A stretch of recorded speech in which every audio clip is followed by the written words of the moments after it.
Kim Dotcom's story began far from the limelight of New Zealand. Born Kim Schmitz in 1974 in Germany, he first rose to infamy in the 1990s as an audacious computer hacker. Under the alias Kimball, the young Schmitz brazenly breached high-profile systems. He later boasted of bypassing security at NASA, the Pentagon, and even Citibank. His exploits did not go unnoticed by authorities. In 1994, he was arrested in Germany, and by 1998, he was convicted on multiple counts of computer fraud and data espionage. A German court handed him a 2-year suspended sentence, giving the teenage hacker a chance to redirect his talents legally. After avoiding jail, Schmitz styled himself as an internet entrepreneur during the dot-com boom. He founded a data security startup and an investment firm he called Kimvestor, through which he dabbled in tech ventures and stock investments. His flamboyant personality grew along with his wealth. By his mid-20s, the towering 6 feet 7 inches Kim was already indulging in a millionaire lifestyle. In one notorious episode in 2001, he chartered a 240-foot luxury yacht for a week during the Monaco Grand Prix at a cost of $1 million and threw lavish parties for European royalty and celebrity guests. He owned a private jet, a helicopter, a fleet of sports cars, and had a penchant for stunning displays of excess. This rags-to-riches tale and outsized persona made him a minor legend in tech circles, but it also foreshadowed the drama to come. In 2003, after a failed investment gambit, Schmitz was convicted in Germany for insider embezzlement and again received a suspended sentence. Undeterred, he legally changed his surname to .com in 2005, in homage to the new digital era, just as he prepared to launch the venture that would make and break his fortune. In 2005, Kim Dotcom launched Megaupload from Hong Kong, aiming to create a global, user-friendly file-sharing platform. Offering quick uploads and easy sharing, Megaupload perfectly tapped into the growing broadband market. The platform quickly became a popular global hub for exchanging videos, music, software, and documents. At its height, Megaupload was reportedly the 13th most visited site worldwide, boasting around 50 million daily users and handling roughly 4% of all internet traffic by late 2011. An astonishing achievement for a company only 5 years old. Megaupload proved highly profitable through premium memberships, offering faster, unlimited downloads, along with substantial advertising revenues. U.S. prosecutors estimated .com's team earned over $175 million from these sources. .com embraced his newfound wealth openly, relocating to New Zealand and leasing a lavish $30 million New Zealand dollars mansion near Auckland. There he flaunted a garage full of luxury cars, including a Rolls-Royce with the license plate GOD, and regularly hosted extravagant parties. By 2011, .com had successfully reinvented himself from hacker rebel to the flamboyant kingpin of a massive global internet empire.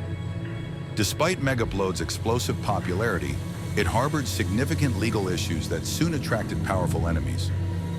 Much of the content uploaded included pirated movies, TV shows, music, and software, often available within hours of official release. .com insisted Megaupload was simply a neutral digital locker, complying with takedown requests. The entertainment industry disagreed, labeling the platform a massive piracy hub, causing losses exceeding $500 million. By late 2011, pressure from Hollywood lobbyists and U.S. authorities intensified, setting the stage to shut down Kim Dotcom's empire. By 2011, U.S. law enforcement had Megaupload and Kim Dotcom firmly in their sights. In September, New Zealand police quietly began investigating .com at the FBI's request. Over subsequent months, an international crackdown was meticulously planned, involving New Zealand's intelligence agency, GCSB, which covertly monitored .com's communications and movements from December 2011. Though later it emerged this domestic surveillance violated New Zealand law. These coordinated efforts set the stage for a dramatic raid in January 2012. At dawn on January 20th, 2012, an armed New Zealand police force, including elite Special Tactics Group officers, raided Kim Dotcom's Coatesville mansion during his birthday celebration. Officers stormed the property by squad cars and helicopters. .com initially retreated into a hidden safe room, which police breached to arrest him. He was found near a firearm but surrendered peacefully. Simultaneously, coordinated global raids occurred in at least 9 countries, seizing Megaupload servers and assets. Alongside .com, 3 associates, Matthias Ortman, Bram van der Kolk, and Finn Batato, were also arrested during the operation. The raid stemmed from a U.S. grand jury indictment unveiled the same day, charging .com and his associates with running a massive criminal operation involving copyright infringement, racketeering, money laundering, and wire fraud. The indictment accused Megaupload's leaders of intentionally profiting from widespread piracy. While .com was arrested in New Zealand, U.S. authorities simultaneously shut down Megaupload's website, replacing it with an FBI and Department of Justice seizure notice. Globally, about 18 related domains were confiscated, data centers frozen, and approximately $50 million in assets, including luxury cars, bank accounts, and properties, seized or restrained. The dramatic Megaupload raid sent shockwaves across the internet, especially as it occurred just one day after massive online protests had halted the controversial SOPA anti-piracy bill backed by Hollywood. Many saw this timing as symbolic. While legislative action stalled amid public outcry, law enforcement opened a forceful new front. As one of the largest anti-piracy operations ever, it sparked heated debates on government overreach and internet freedom. Industry groups praised the crackdown, but countless users were left stunned as legitimate files stored on Megaupload suddenly vanished without warning. In response, hacker group Anonymous retaliated by briefly disabling websites of the FBI, the U.S. Justice Department, and entertainment industry associations, MPAA and RIAA. The cyber attacks highlighted the polarizing nature of the case. To some, .com was a criminal, to others a symbol of resistance against online censorship. After the Megaupload raid, the battle moved swiftly into courtrooms. Kim Dotcom was initially jailed in New Zealand as U.S. prosecutors pushed for his extradition, labeling him a major flight risk due to his wealth, multiple passports, and even a helicopter parked on his estate. On January 25, 2012, a judge denied him bail, fearing .com might escape to Germany, beyond U.S. reach. However, nearly a month later, the High Court reversed this decision, granting .com bail on February 22nd, noting his frozen assets and the seized passports greatly reduced escape risks. .com left prison defiant, yet strictly monitored and barred from travel. In March 2012, the U.S. formally requested .com's extradition, sparking a prolonged legal battle. .com's lawyers aggressively challenged both the extradition and the raid's legality. Significant issues soon emerged, not with the charges themselves, but procedural errors. In June 2012, New Zealand's High Court ruled the search warrants used were overly broad and invalid. Justice Helen Winkleman stated they authorized an unlawful fishing expedition, undermining the raid's legitimacy. Further controversy arose when it was revealed the FBI had illegally copied and transferred data from .com's seized hard drives to the U.S. without permission. These procedural missteps embarrassed prosecutors and strengthened .com's argument that his rights had been disregarded during the operation.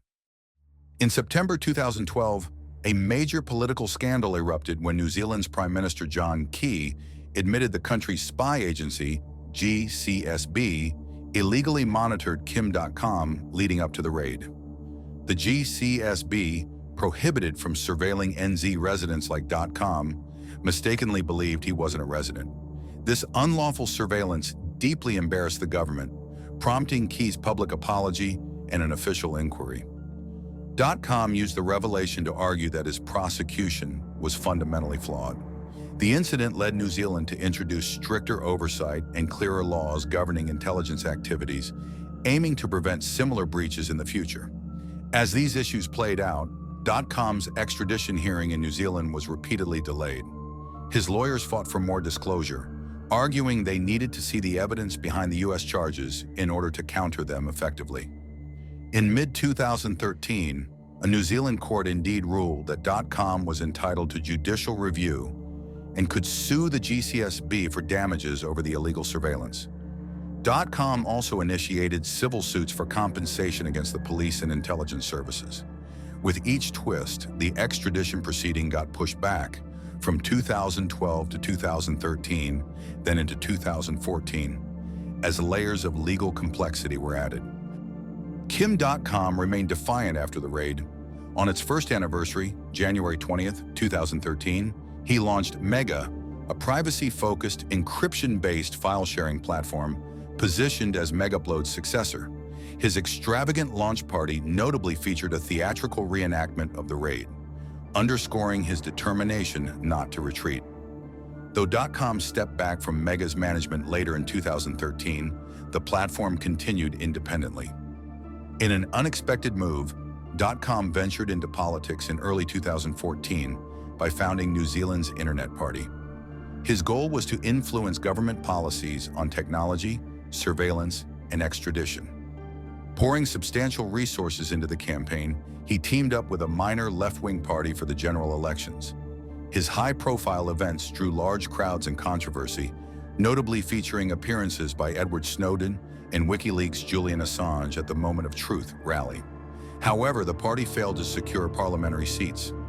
Dotcom later acknowledged that his personal reputation had become a political liability, marking the Internet Party's short-lived existence. Despite the setback, this period firmly established Dotcom as a vocal activist against government surveillance and perceived U.S. judicial overreach. Throughout this period, Dotcom vehemently denied criminal accusations, portraying himself as a scapegoat targeted by the U.S. government and Hollywood studios to protect outdated business models. He argued that the timing of the Megaupload raid closely aligned with the contentious SOPA-PIPA legislation was evidence of political motivation. Though these claims didn't sway U.S. prosecutors, they resonated with many internet freedom advocates. Over time, Dotcom's image shifted dramatically, from eccentric tech entrepreneur to a folk hero for digital rights, even as U.S. authorities continued portraying him as the face of online piracy. Kim Dotcom's extradition hearings finally began in Auckland in September 2015, nearly 4 years after the dramatic raid, lasting 10 weeks. The court examined whether the U.S. charges qualified as extraditable offenses under New Zealand law. Dotcom's defense argued forcefully that copyright infringement was a civil issue, not criminal, accusing the U.S. of jurisdictional overreach and selectively presenting evidence. New Zealand prosecutors representing the U.S. maintained that Megaupload was deliberately operated for profit through piracy, constituting extraditable crimes like fraud and money laundering. On December 23, 2015, New Zealand Judge Nevin Dawson ruled that Kim Dotcom and his 3 associates could be extradited to the U.S. The detailed decision concluded the evidence met the necessary legal threshold, marking a significant win for U.S. prosecutors. Dotcom, remaining free on bail, vowed to immediately appeal the ruling, with his legal team predicting the case would ultimately reach New Zealand's Supreme Court. They were correct. Dotcom's legal battle dragged through every level of New Zealand's judiciary. In February 2017, the High Court upheld extradition, confirming the charges qualified as crimes under New Zealand law. Dotcom immediately appealed, but in July 2018, the Court of Appeal also backed extradition, rejecting all his key arguments. Despite Dotcom's repeated public assurances and media spin, each ruling steadily brought him closer to facing trial in the U.S. The final appeal reached New Zealand's Supreme Court in 2019, with a nuanced ruling delivered on November 4, 2020. The court confirmed Dotcom and his associates could be extradited on fraud-related charges. However, it also granted Dotcom the right to judicially review procedural issues, particularly concerning official conduct and fairness. Dotcom portrayed this as a partial victory, a chance to challenge alleged abuses, although observers recognized the main legal path to extradition had effectively been cleared. Throughout this prolonged saga, Kim Dotcom remained in New Zealand, facing the ongoing threat of extradition. Eventually, his co-defendants began to settle their cases. In May 2022, Matthias Ortman and Bram van der Kolk struck a deal with New Zealand prosecutors, pleading guilty locally to criminal charges, such as participating in a criminal group and fraud, in exchange for dropping U.S. extradition attempts. In June 2023, They each received sentences of 2 years and 6 months in prison, effectively concluding their involvement. Kim Dotcom, Megaupload's marketing chief, had earlier passed away in 2022 after a battle with terminal cancer, with extradition proceedings already dropped due to his illness.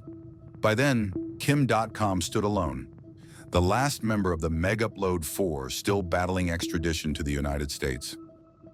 After nearly 13 years of legal battles, New Zealand's political authorities stepped in.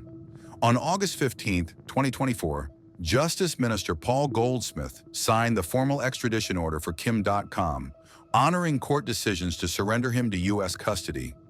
It marked a major milestone, seemingly bringing the lengthy saga closer to resolution.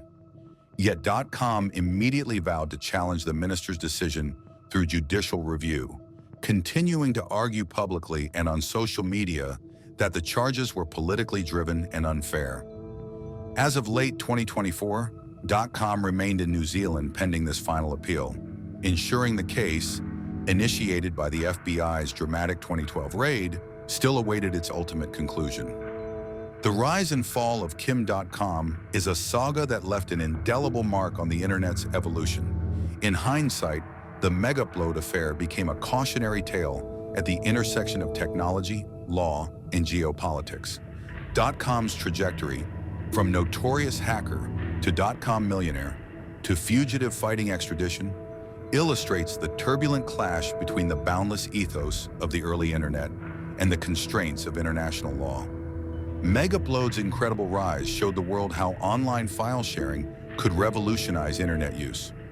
But its sudden, dramatic shutdown in 2012 highlighted just how swiftly governments could act to take down major digital platforms.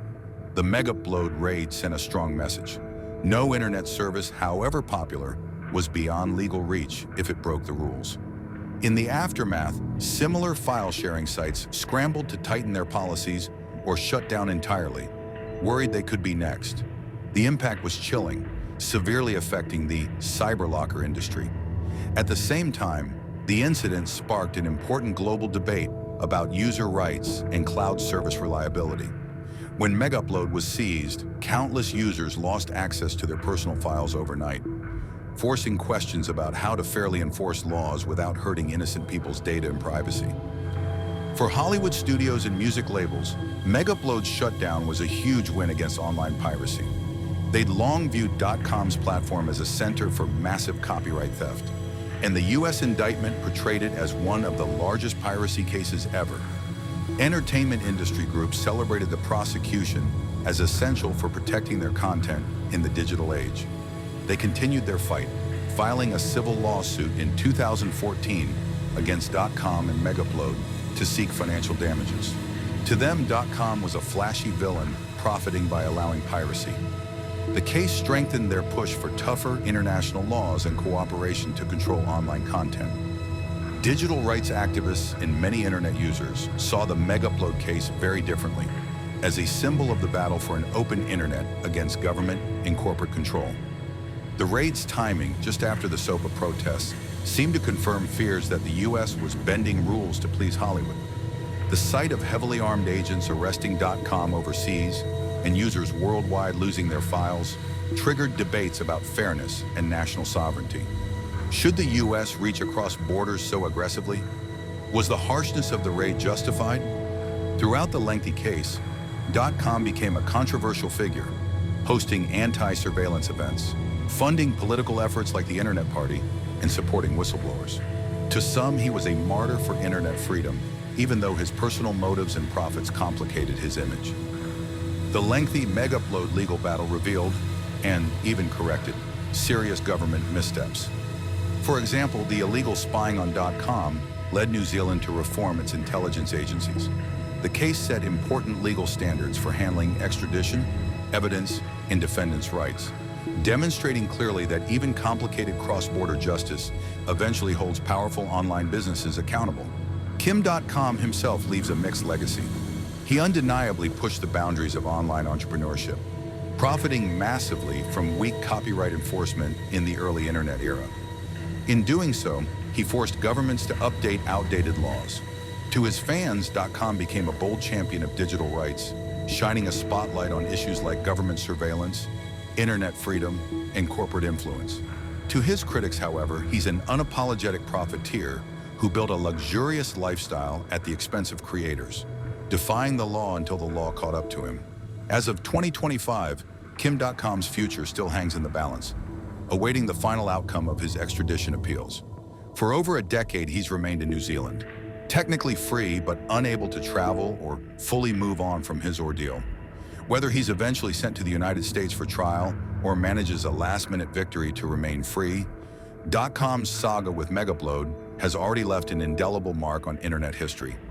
The case exposed a critical tension: the global reach of the internet versus national laws. It forced the world to grapple with balancing intellectual property rights against innovation and personal freedoms online. Kim Dotcom's journey, from teenage hacker to internet millionaire to international fugitive, is an unforgettable lesson about the internet's transformation. His story warns that online entrepreneurs aren't immune to legal consequences, yet it also highlights that government's enforcement methods will always be closely scrutinized.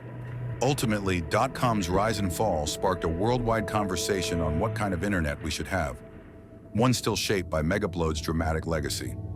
Enjoy the wild ride through Kim Dotcom's unbelievable saga. Smash that like button harder than an FBI raid, share this story with your fellow internet rebels, and don't forget to subscribe for more jaw-dropping tales from the digital frontier. Drop your thoughts below. We're all ears.